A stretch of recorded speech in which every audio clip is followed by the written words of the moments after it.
Hey there guys, it's Klay here back again with another video. Another note from me. I will sometimes make an exception on the I will not upload on Sunday reminder on the last video, meaning sometimes a video from me will come out on Sunday. Anyways, that's out of the way. Today I will read another chapter of What If Jiraiya Adopted Naruto. As always, check the description box to know more about the creator of the story. So, here we are. Chapter 7. Desert Winds. 7 years after the Kyuubi attack, are we there yet? No. Are we there yet? No. Are we there yet? No. Are we there yet? No. Stop asking that already. Jiraiya yelled in anger. Between the heat and Naruto's constant chattering, he'd swear he'd go insane at any moment. Then he noticed something in the distance, and narrowed his eyes to see it better. Then, he turned to Naruto and said, "Yeah, we are there already. Sanagakure is just behind those dunes." Finally, Naruto threw his hands in the air. The heat was downright oppressive, and his thirst was becoming nearly unbearable. He wished he had listened to Jiraiya's advice and didn't drink all the water from his canteen the first day they were in the desert. But after 2 hellish days waddling through an ocean of sand, their journey was already over. After much time, and much stalling on the Kage's part, Sarutobi finally managed to convince his Sanagakure counterpart to accept the visit of a Konoha diplomat, in order to strengthen the relationship between the two villages, as well as to help with his Jinchuriki problem.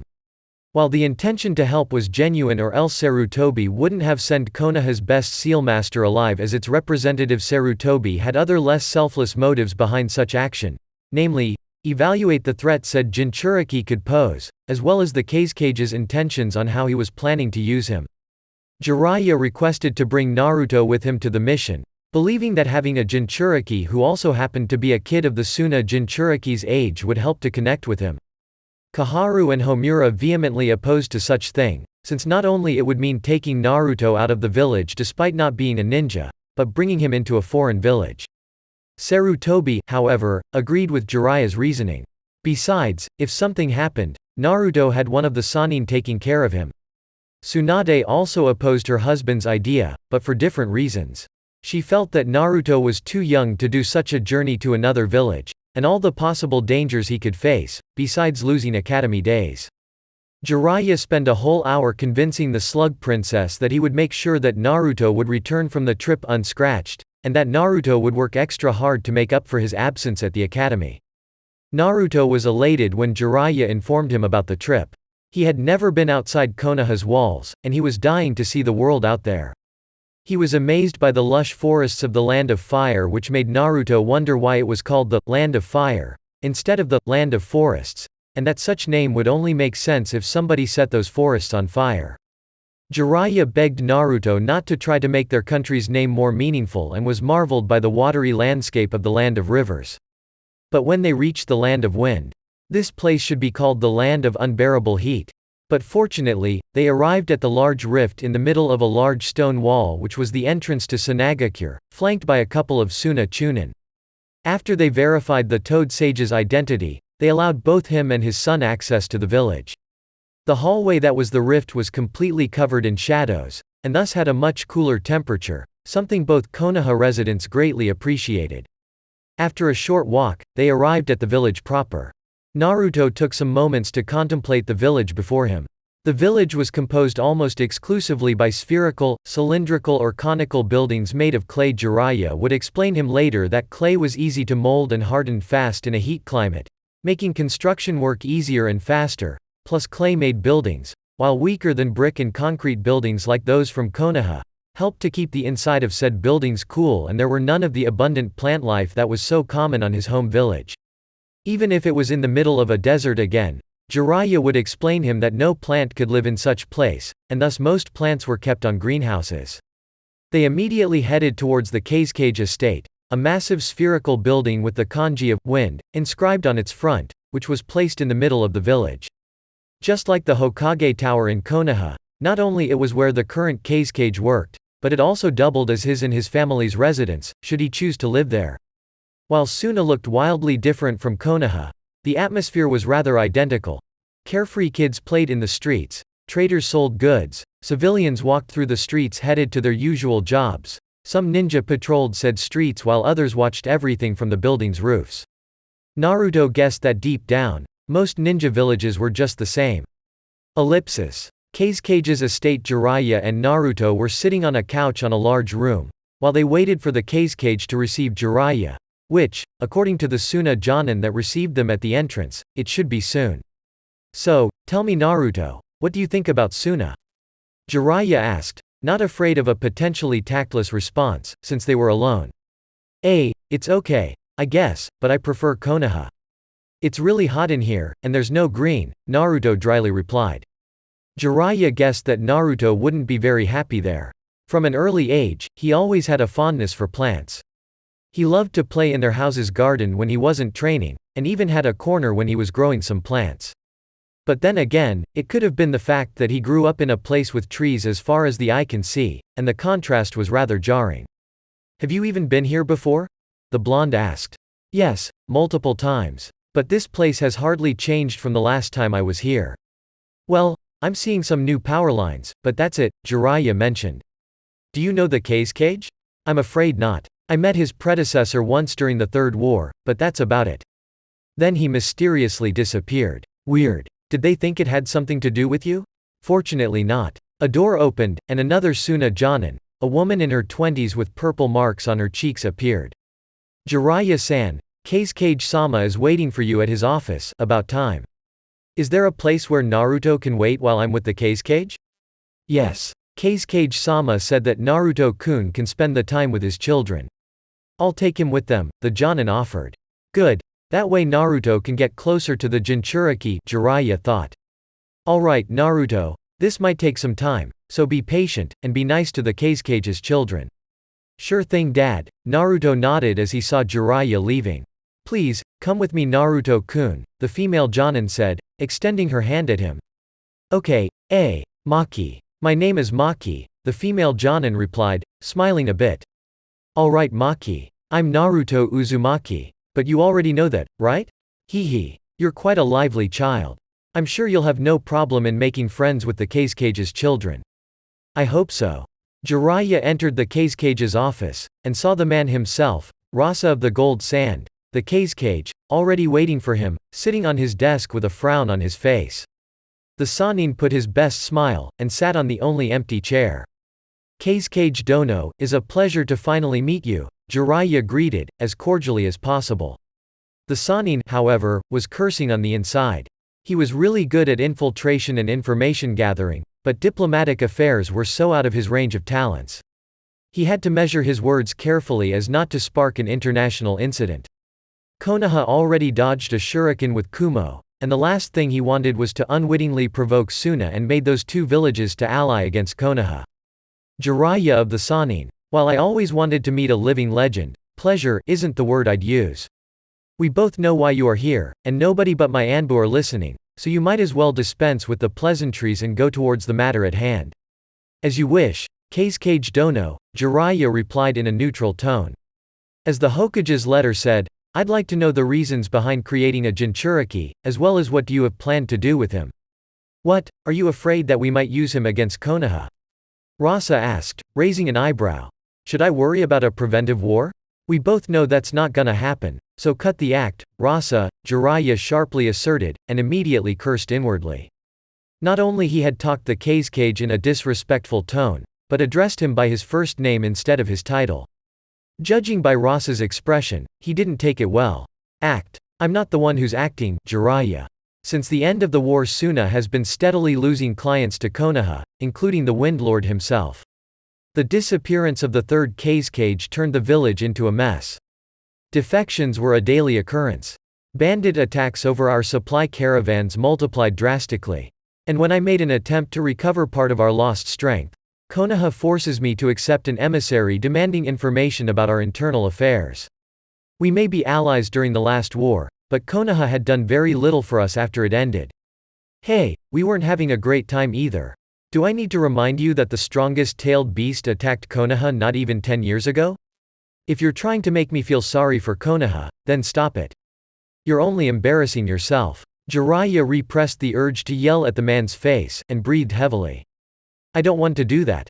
The Hokage's concerns lies exclusively over your intentions with the Jinchuriki, and your standing with Konoha. This is the proof I needed that I was doing the right thing. See? Before news that we had a Jinchuriki leaked, nobody gave a shit about us. But after that happened, we have oh so mighty Konoha meekly asking us about our intentions. Alright Jiraiya. You can go back to Konoha and tell this to your Hokage. I will do whatever it takes to make Suna a strong village, and if Konoha, or any other village gets in my way, there will be reprisals. That's a bluff. Jinchuriki or not, Suna lacks the ability to wage war against Konoha, Jiraiya boldly stated. On our own, maybe. But finding allies willing to crush you won't be hard. I heard about what happened with Kumo, you know. And the minor villages aren't too fond of Konoha either. Jiraiya was starting to sweat bullets. This was the kind of stuff he wanted to avert. Fortunately, the meeting wasn't over yet, and the Cage didn't hear what Konoha was willing to offer. You misunderstood me, Cage Dono. Konoha does not wish to engage in any war with you at the moment. We only want a guarantee that our alliance still stands. Rasa raised an eyebrow, and stared at Jiraiya with an amused look. Alright, do you want to hear my demands, or do you have an offering already prepared? The latter. I'd like you to hear what the Hokage had allowed me to bargain with. Such as some S-class secrets that nobody outside Konoha knows. The Cage leaned forward. You have my attention. First of all, that Konoha also has a Jinchuriki, which holds the 9 tails, for some years. A kid the same age as your youngest son. So you managed to get something out of that mess. Alright, tell me more about him. He's the blonde kid I brought with me. A deafening silence followed Jiraiya's statement. Rasa's eyes opened so wide, the Sannin thought they'd fall out of their sockets. So you sneaked the Jinchuriki of the strongest tailed beast inside my village, without my knowledge. I believe I did that. And is currently in the same building as I am. That is correct. And is in the same room as my own children. Trust me. I guarantee you that neither you, your children or any citizen of Suna is danger. Rasa remained surprisingly calm. Do you know that doing such a thing is not a good way to improve the relationship between our villages, right, Jiraiya? Believe me, I had my reasons to bring that kid here. And that would be to help your son. Excuse me if I don't believe you, Jiraiya. You can believe what you want. Listen, I know that the kid is having trouble keeping the tailed beast under control. That's why the Hokage sent me here instead of somebody with actual diplomatic skills. I can tell that whoever did the sealing, he or she made a rather crappy work. I happen to be one of the world's best seal masters, and if you allow me to take a look at the child, I can create a seal that will contain the demon properly. You can consider it a gift from Konoha as token of our goodwill.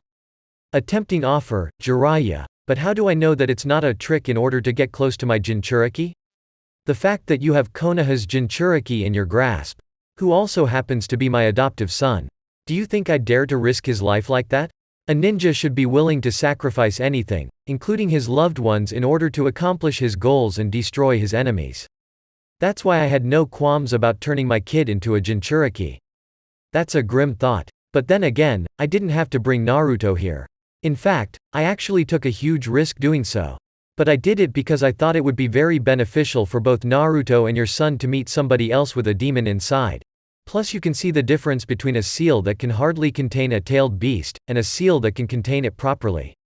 The Cage crossed his hands below his chin, and stared at Jiraiya intently. I need to think about this. You'll hear my answer tomorrow morning. Meanwhile, both you and that kid will stay here. I'll have somebody prepare a guest room. You're dismissed. Thank you for your time, Cage Dono. I'm sure that you'll decide what's best for everybody, Jiraiya said as he stood up and left the office. Ellipsis. While the meeting between Jiraiya and the Cage took place, Maki brought Naruto to a large room with a long table, a couple couches, some drawers and a few bookshelves. The room's 2 occupants immediately turned their attention to Naruto the moment he entered the place. One was a tall blonde girl with blue eyes and her hair styled in 4 pigtails. The other one was a boy with spiky brown hair and black eyes, who was shorter than the girl. Naruto-kun, these are Temari-sama and Kankuro-sama, 2 of Cage-Sama's children. Temari-sama, Kankuro-sama, this is Naruto, the son of Konoha's emissary.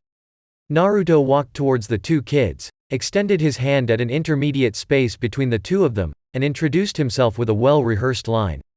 Hello, I'm Naruto Uzumaki. Nice to meet you. It was the girl, Temari, who took his handshake offer, and gave him a rather strong handshake. Nice to meet you too, Naruto. Welcome to our village, Temari cordially greeted. I'll leave you alone. If you need me for whatever reason, I'll be outside in the hallway, Maki informed before leaving. An awkward silence followed Maki's departure. Naruto thought it was his responsibility to break it. And he would break it good. So, which one of you two is the Jinchuriki? Naruto asked, blissfully oblivious to his extreme bluntness. Temari and Kankuro almost choked upon hearing Naruto's question. How do you know? Kankuro stuttered. My dad told me. It was the reason for why we came here, you know. I remember he told me it was his son, so it has to be you, right? Naruto pointed at Kankuro. Actually, the Jinchuriki is our little brother Gaara, Temari clarified. Where he is then? Naruto asked. As of lately, we barely see him. He spends most of the time with our uncle Yashimaru. He's helping Gaara control his powers. What Temari was saying was an S-class secret, but given that Naruto knew about Gaara already, he saw no point in keeping the rest of the details hidden. What a pity. I was dying to meet somebody who's like me, Naruto commented, a bit disappointed. Temari and Kankuro choked even harder this time. Kankuro looked as if he was going to have a heart attack.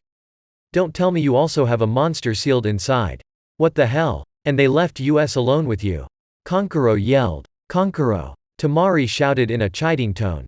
The door slammed open, and Maki burst into the room, kunai in hand. I heard a scream. Is everything alright? Yes, Maki-san, everything's fine. Except my brother, who's still an idiot, Temari explained as she hit Kankuro on the back of his head. Maki nodded, and left the room once again. It's okay, I got that pretty often. But don't worry, the Nine Tails won't get out of here anytime soon. Hee, Naruto reassured as he patted his belly. In fact, that's why we're here. Dad says he can make a better seal for Gaara so he won't have any trouble controlling his powers. Both siblings looked even more shocked than before. Really? Temari asked, as her eyes gleamed with a hopeful glint.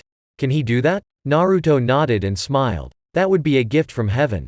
Not only is Gaara getting worse trying to control that monster, but it's also taking a toll on his mind, Kankuro said.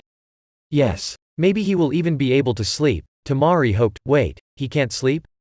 Naruto asked, confused. Temari shook her head. If he falls asleep, even if it's only a moment, the monster will take over his body and will go on a murderous spree. Only the monster's power keeps Gaara barely functional while permanently awake, but like my brother said, it's doing nothing to help his mind.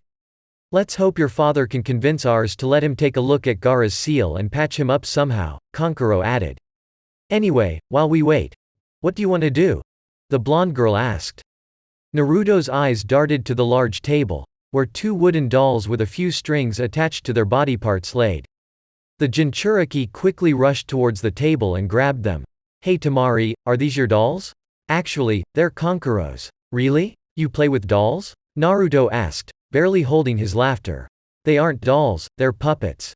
Kankuro angrily said as he snatched the puppets from Naruto's hands. They look like dolls to me. Only they look more boring. Though they do have a lot of moving parts. I'll show you the difference between a doll and a puppet, Kankuro growled while attached the strings to his fingers. He then made the puppets to stand on their feet, and made them fight each other. See? It requires skill and lots of dedication, but the results speak from themselves. Whoa, that's so cool. Naruto said, his eyes fixed on the puppets. So you're training to become a performer? Actually, I'm training to become a ninja, and so are my siblings. I'm a ninja too, Naruto proudly claimed. But what puppets have to do with being a ninja? Puppetry is a ninja art too, exclusive from Suna. Some of the deadliest ninja from Suna were puppeteers. Naruto, however, continued staring at him puzzled. You'd understand it better if you saw an actual ninja puppeteer. Their puppets are as big as an adult, and they're full of lethal weapons. What my brother is using is no different from the tools of a street performer, Temari commented. Well, I have to start somewhere, right? Kankuro protested. I'll be using a puppet before you realize it. Ellipsis. Konoha Academy. Even without the Sharingan, Sasuke had no trouble dodging the fist aimed at his face, and with a quick movement, he delivered a low kick at his opponent's legs, making him fall on his back. Sasuke placed his foot on his defeated foe. Winner, Sasuke Uchiha. Delcared, the teacher overseeing the fight, a tall, fat and broad-shouldered man named Daikoku Funeno. Sasuke's fangirls, which were pretty much all his female classmates minus Hinata, burst into a series of loud squeals as they repeated his name ceaselessly. For those near them, it was almost like having a flock of seagulls screeching into their ears. Sasuke himself didn't understand why they got so crazy. Sure, he won, but he was fighting against somebody who telegraphed his attacks a month in advance. Even a blind baby could have won against such unworthy foe. I can't believe I'm going to say this, but I'm starting to miss Naruto. Sure, the guy's loud and obnoxious, but at the very least he made me work for my victories, Sasuke commented. It has been almost a week since Naruto left, and all of sudden taijutsu practice became infinitely more boring. None of his opponents lasted more than 10 seconds. Daikoku scratched his head. He was really hoping the spar would last a bit longer. Does somebody else wants to spar against Sasuke? All the boys averted their gazes. His question was met with silence. Daikoku then turned at Sasuke with an apologetic smile. I'm sorry then. We'll have to let other people spar for the time being, I will spar against him. A high-pitched voice said, making everybody to gasp in unison. Hinata, what are you doing? Sakura asked in disbelief. You can't fight against a boy. I can't? Technically, we usually don't make boys fight girls, but there's nothing written in stone about that. I mean, you will have to fight against a ninja of the opposite gender sooner or later, so we may as well start now, Daikoku commented. He then turned at Sasuke. If it's okay with you? Pass. I'm not going to hit a girl, the Uchiha replied. What's wrong, Uchiha? Afraid a girl might kick your ass? Kiba mocked. Well, you didn't volunteer to fight me, so I know that you're afraid that I will kick your ass. This girl has more guts than you, Sasuke retorted, making Kiba snarl in anger. Hinata, why do you want to fight Sasuke? If you want to spar now, I'm sure one of your female classmates will be happy to be your opponent, Daikoku asked. Naruto-kun always fights Sasuke-san B because he says that Sasuke-san is strong, and why you can only get B better B by fighting strong opponents. I want to G get stronger T too. Hinata never felt the need to spar against Sasuke. While she meant what she said, Naruto was usually her usual opponent when they trained together outside academy hours. However, she didn't have Naruto for the time being. Alright Hyuga. You get your fight. It can't be worse than my previous 3 fights, Sasuke shrugged as he got into his usual fighting stance. Hinata also slid into the gentle fist stance. Sasuke eyed her opponent, the only girl who wasn't a fangirl of his, but of Naruto's instead. Though then again fangirl was an unfair label. Hinata and Naruto had a genuine friendship. They talked, laughed and were there for each other. The Uchiha also suspected that the Hyuga had a crush on Naruto, but then again he didn't care much about that stuff.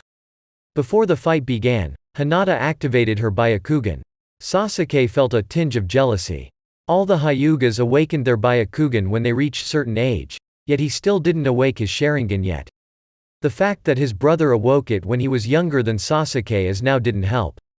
Alright then, begin, Daikoku said, making a chopping motion with his hand. Sasuke and Hinata dashed towards each other. They clashed in the middle, and traded many punches and kicks. For the first few seconds, they successfully parried all the hits, until Sasuke saw an opening and landed a kick on the Hyuga's abdomen, pushing her backwards. Hinata, can you continue? The teacher asked. Hinata nodded in reply. Once again, Hinata dashed towards Sasuke. Sasuke was expecting that.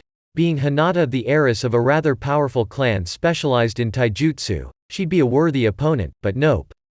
Her footwork was sloppy, her attacks slow, and had some trouble remaining focused. After trading a few blows, Sasuke once again sent her to the ground with a well-placed punch to her gut. And once again, Hinata got up. It seemed that what the Hyuga heiress lacked in talent, she made up with sheer determination. It seemed that after all the time they spent together, Naruto was starting to rubbing off on her.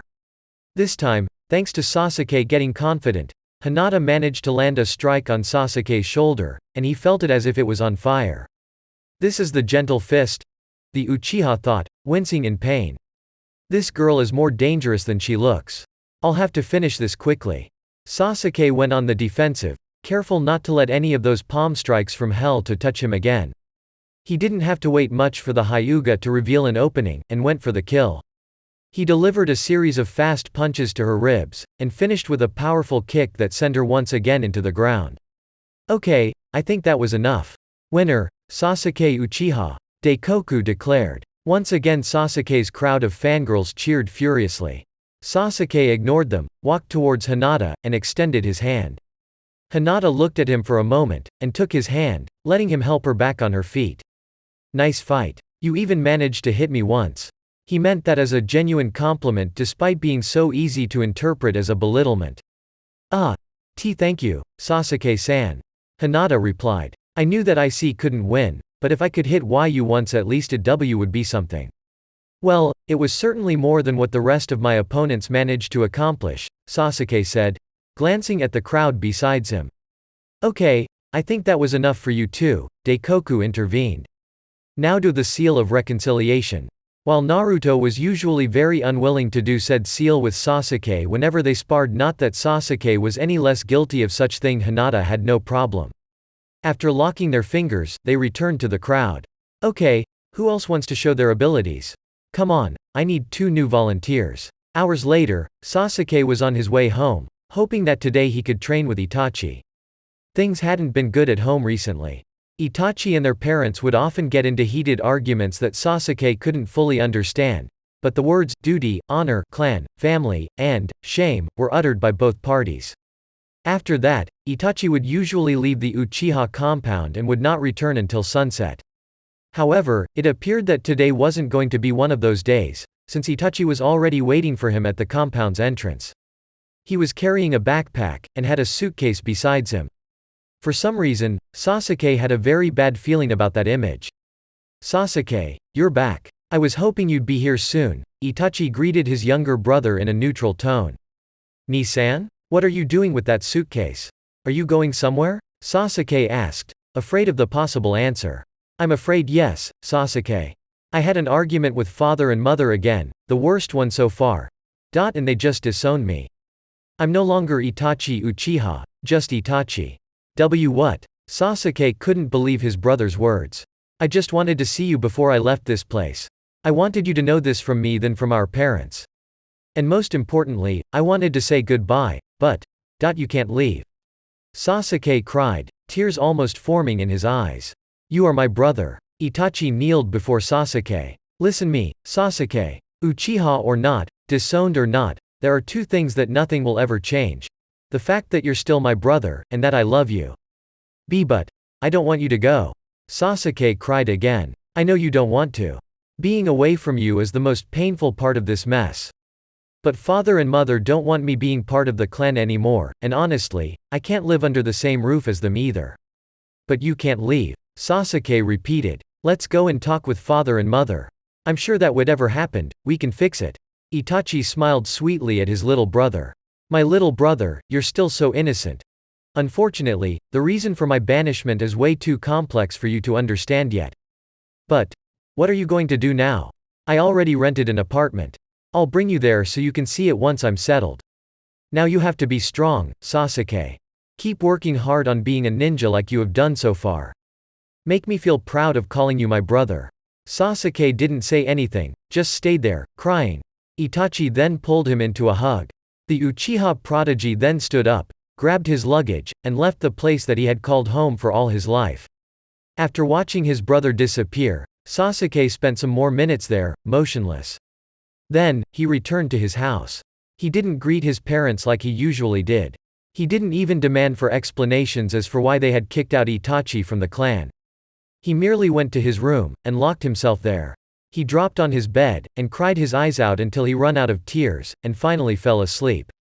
K's Cage Estate. Next morning, shortly after Jiraiya and Naruto woke up, Maki the Suna Jonin entered the guest room they had slept in order to inform them that the K's Cage had invited them to have breakfast with him and his family. She also informed that Gaara would be there. Alright, that's good, Jiraiya said, confident, as he started to get dressed. Why is that good, Dad? Naruto asked. The K's Cage is rather protective of Gaara, given that he wasn't with his siblings, and has a personal caretaker. The fact that he's willing to have Gaara present means that he trusts us to some degree, and maybe he will accept my offer of fixing his seal. If everything goes as planned, not only we will help that poor kid, but we'll secure an alliance with Tsunade.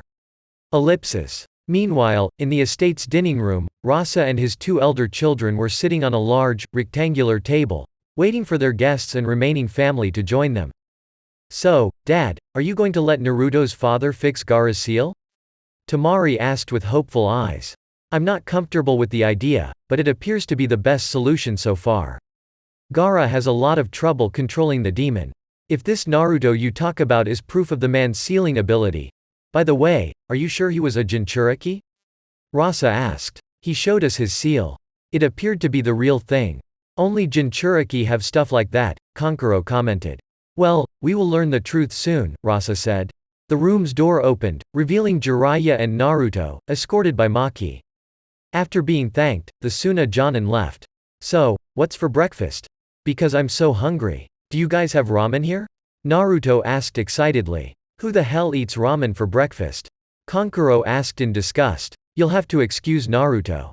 He gets rather out of control with an empty stomach," Jiraiya said, laughing nervously as he and Naruto took a seat. "Jiraiya, these are Temari and Kankuro, my oldest children." Rasa motioned to the two kids at his sides, then he fixed his eyes on Naruto. "And I believe that this is the Jinchuriki, right? Your son Naruto." "Yup, that's me. Remember that name, because when the old man retires, I'll be the next Hokage," Naruto proudly claimed. Rasa couldn't help but chuckle. The kid had some big ambitions, too big, some might say. Before Naruto could reply, the door opened again, and a redhead child entered the room followed by an adult.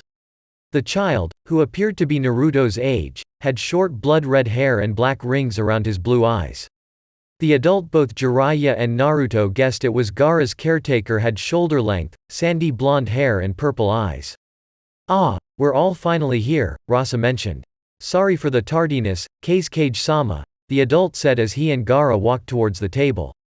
"It's okay, Yashimaru. I know that taking care of Gaara is not an easy job. Fortunately, one of our guests might make that task easier. Or so he says. Why is that woman called Yashimaru? Isn't that a male name? And who is this woman, by the way? Didn't you guys say that your uncle was taking care of Gaara?" Naruto asked. Temari and Kankuro could barely repress their laughs, while Rasa glared at him, annoyed. Yashimaru merely smiled. "I have a male name because I am a man. And yes, I am Gaara's uncle. But yes, my looks makes others to mistake me for a woman, it has happened before." "Whaaaaaaaat? You're a guy," Naruto shouted in shock. Then he turned at Temari. "Wait a minute, you're a girl, right?" "Of course I am. Don't I look like one?" Temari harshly replied, visibly offended. "Well, so does this guy," Naruto protested, making Kankuro to laugh even harder. Jiraiya facepalmed. Naruto was the nightmare of every diplomat. Fortunately for them, neither Rasa nor Yashimaru were taking his antics seriously. "Gaara," Rasa said, fixing his eyes on his youngest son. "These are Jiraiya and Naruto. They have come from Konoha to meet you." Gaara looked at Jiraiya with impassible eyes, and then looked at Naruto. "I see," was all what he said. "Gaara, do you notice something special about this kid?" Rasa asked, and waited expectantly at his son's response. Gaara parsimoniously walked to Naruto and inspected him. So far, there was nothing remarkable about that boy except for how loud and obnoxiously cheerful he was. And then, he felt a shiver. "Father, there's something inside this kid. Something Mother doesn't like. Mother wants to kill this child," Gaara grimly commented. The blonde almost jumped out of his chair. "Hey, what the hell did I do to your mother?" Naruto protested. "So it is true, your son is a Jinchuriki," Rasa concluded, mildly fascinated. "Yet he looks so normal." "Of course I am normal. I might have a demon inside me, but that doesn't change who I am." "I already told you that Naruto is the difference between a good seal and a shoddy one," Jiraiya interjected. "Can he access to the demon's power?" Rasa asked again. "Yes, thought I'm not going to teach Naruto how to use it until he's older." "A foolish decision. For a Jinchuriki to reach his potential, they should be trained to control their demon as soon as possible," Rasa replied. "He still struggles to control his own chakra, so I don't want to take an unnecessary risk and put him in danger." "Whatever," Rasa dismissed with a wave of his hand. "So if you fix Gaara's seal, Gaara will have access to the demon's power without losing control, right?" "Exactly. If that's the case, then you have my permission to do it." "Excellent. Then, this is all what I need to start the process. First, a safe room to work in, then. Many hours later. The process was hard and exhausting, mostly because a shield of sand would often appear at random times, interfering with the sealing process. A byproduct of the tailed beast, Jiraiya had guessed. Though Gaara said that, according to his uncle, it was his mother's spirit protecting him. On top of that, he had to work while two Suna Jonin watched him intently. Jiraiya had demanded the two ninja to leave, but they weren't going to leave the Kage's son and the village's Jinchuriki alone with a foreign ninja. After much work, Jiraiya had replicated the 4-symbol seal that kept the 9 tails prisoner inside Naruto on Gaara, and he removed the shoddy seal that could barely contain the tailed beast. Both of them exited the room, and a Suna Chunin escorted both of them towards a room where Rasa, his children, Yashimaru and Naruto were waiting for them. The process is finished. It has been a success, Jiraiya announced, smiling. Gaara, however, remained impassible. Great. I knew you could do it, Dad. Naruto cheered. Those are some great news indeed, Yashimaru commented, smiling. The Kage took a step forward. Gaara, how do you feel? I can't hear mother anymore. But other than that, I feel good, Gaara answered. I see. Let's do some tests and see if Jiraiya's handiwork is as good as he claims to be, okay? Rasa asked. Gaara, lie on this couch. I'll use a genjutsu to make you sleep. But you told me that I should never sleep. Gaara calmly replied. I know. But if Jiraiya's seal works as intended, you should be able to, Rasa explained, motioning to the couch. Gaara nodded, and did as his father asked. Rasa cast the genjutsu, and Gaara fell asleep. Nothing happened. 5 minutes passed. Nothing happened. 10 minutes passed. Nothing happened. It's amazing. Gaara is sleeping and the demon isn't taking over. Jiraiya, you're incredible. Temari gushed, completely elated. I never get tired of hearing that, Jiraiya replied with a foxy grin. Your work is indeed worth its praise, Jiraiya, Rasa conceded. Though I still want to do one more test. Do all the tests you want, the results won't vary, Jiraiya said, confident. Rasa rocked Gaara until he woke up.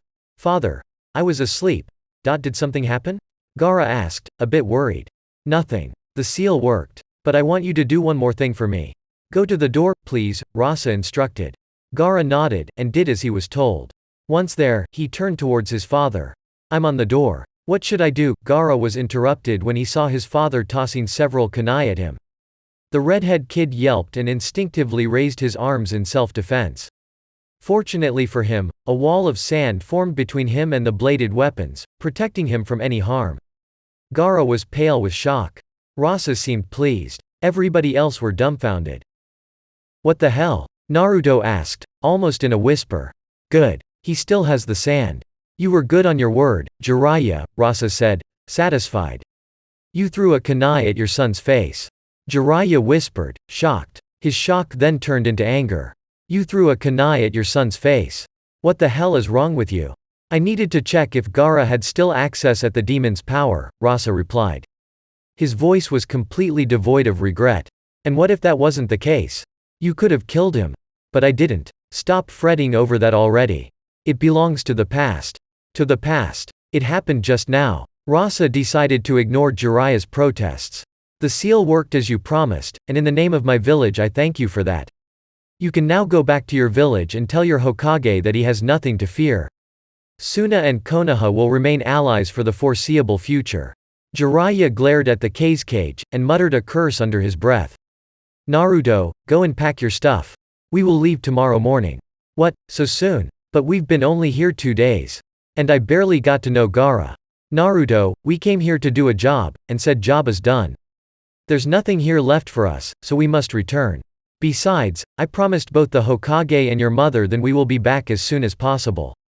Okay. Naruto said, dejected. Ellipsis. Once again, Jiraiya and Naruto were invited to have dinner with the Kage and his family. Jiraiya declined the invitation, but encouraged Naruto to go so he could spend at least some more time with the Kage's children, especially Gaara. The Kage finished his dinner quickly and left the dining room, claiming he still had some things to do, leaving the kids alone under the watch of a couple Suna Jonin. Tell your father that I thank him for what he did for me. It's good to know that I won't hurt people unwittingly again, Gaara spoke up. Yeah, I will, Naruto replied as he stuffed his mouth with food. You're welcome. By the way, since you're like me, does people treat you differently? Gaara asked. Differently? Oh, I think what you mean. If they act as if I'm going to go insane and try to kill them or something? The blonde boy asked. Gaara nodded. Sadly, yes. Do people in Suna treat you like that? Yes. What? But you're like the son of the Kazekage. They should treat you with more respect. Sure. Naruto was also the son of a Hokage, but in his case, very few people knew that, as it was an S-class secret. Gaara's parentage was public knowledge. Actually, it doesn't matter much. They can only see the potential danger he represents. Though I can blame them, given that there has been quite a few incidents when Gaara lost control of the monster, Temari commented. Good thing you and your dad came here. Now maybe we can convince people that Gaara won't harm them anymore, Kankuro added. Well, I don't think their opinions will change much. If this village is anything like mine, they'll continue avoiding Gaara like he's the plague. That's what they do to me at least, Naruto mentioned, a bit sad. Gaara looked thoughtful. I see then. How do you cope with it? Truth be told, sometimes I want to yell at them. To make them realize that they have nothing to fear from me. That whatever happened in Konoha 7 years ago won't happen again, Naruto explained, bitterness leaking through his words. Then he smiled. But not everybody is like that. I have mom and dad, and Shizune-chan, and Hagane-chan and Keita-chan, and Hinata. And as long as I have them, I don't care what other people think. Then should I stop trying to get everybody else to acknowledge me? The redhead asked. What? No, of course not. You deserve to be respected. It's just, don't feel too bad if they don't do now. If you ever feel down, you should go to the people who likes you. Your dad is kind of an asshole, Naruto blurted. Then he gasped upon realizing what he said, turned towards Kankuro and Temari and smiled bashfully. No offense. None taken, Kankuro replied. Temari just nodded. But you have your uncle and your brother and your sister are pretty cool, and I'm sure they'll help you deal with this crap, Naruto motioned at Kankuro and Temari. Both of them smiled sweetly. Yeah, we don't see each other much, but that's going to change soon. Kankuro declared. And if our father has a problem with that, well, he'll have to deal with it. Temari added. Thank you. To both of you, it means a lot to me, Gaara said. Naruto smiled at him. By the way, Gaara, what's all that talk about your mother? I thought that she died when you were born. Uncle said that the sand that protects me from harm is the spirit of my mother. Sometimes I hear voices in my head urging me to punish those who wrong me. But since your father reinforced my seal, I can't hear her anymore. Naruto remembered a conversation he had with his parents when he was 4. They told him that, if he ever heard a voice inside his head, he should tell them immediately. They didn't elaborate any further, leaving the blonde boy rather confused. It became much clearer once he learned the truth about the 9 tails being sealed inside him. Actually, that's not your mother, but the monster they sealed inside you. Oh. Gaara looked dejected. But that doesn't mean that your mom isn't with you. My parents tell me that since my birth parents died to protect me, their spirits will be always watching over me, protecting me in mysterious ways. I'm sure your mom will protect you and your siblings as well. Naruto quickly added. That's a comforting thought. I never thought that my real mother would want me to harm others. Of course not. People like us exist to protect others from these monsters. And that's what I want to do when I grow up. I'm going to be Hokage so everyone will know that I'm protecting my village. That sounds nice. Maybe I should try to become Kazekage too. And you will be the best Kazekage there is. And we will be there to support you, little bro, Temari added. Kankuro nodded. The 4 kids continued talking and laughing until it was time for all of them to go to bed. During the trip back to Konoha, Naruto would tell Jiraiya how much fun he had during the time he spent with the Sand siblings as he nicknamed them. That moment Jiraiya knew that the alliance between Konoha and Suna would last for many decades, but it would be thanks to Naruto's unwitting efforts. Konoha Itachi, formerly known as Uchiha, studied his new home, a 3-room apartment consisting on a bedroom, a small kitchen, and a bathroom. It was a huge step down from his rather cozy home in the Uchiha compound, but it was enough for him. Due to having so few personal belongings, he took almost no time to settle in. While Itachi had done a myriad of B rank and a rank mission, the former Uchiha was penniless. When you're part of a big clan, all the money from missions goes to the clan fund. The clan head, or a designated treasurer, would manage the fund and use it to cover the clan's expenditures, such as food, clothes, weapons, water and electricity. Adult clansmen had a small allowance that they could spend however they pleased. Most of them used said allowance to buy things for their children. Naturally, Itachi didn't get any money from said fund, so he had to ask for a small loan to the Konoha Bank. Fortunately, his reputation as a young ninja prodigy was enough guarantee for the bank. He had used that money to buy food, some clothes, a stock of weapons, and to pay the first month of the rent. The loaned money would run out soon, and the bank would demand the money back just as soon, so he needed to do well-paid missions as soon as possible. Fortunately, the third would have no problem with it. Lying on his bed, Itachi couldn't help but wonder if he did the right thing. Maybe he should have tried a bit harder to convince his parents to drop the hostilities with the Konoha higher-ups. Maybe he should have become an Anbu and use his position as a mediator. His exhaustion beat his troubling thoughts, and the disowned Uchiha soon fell asleep, unable to shake the thought that something terrible was going to happen soon.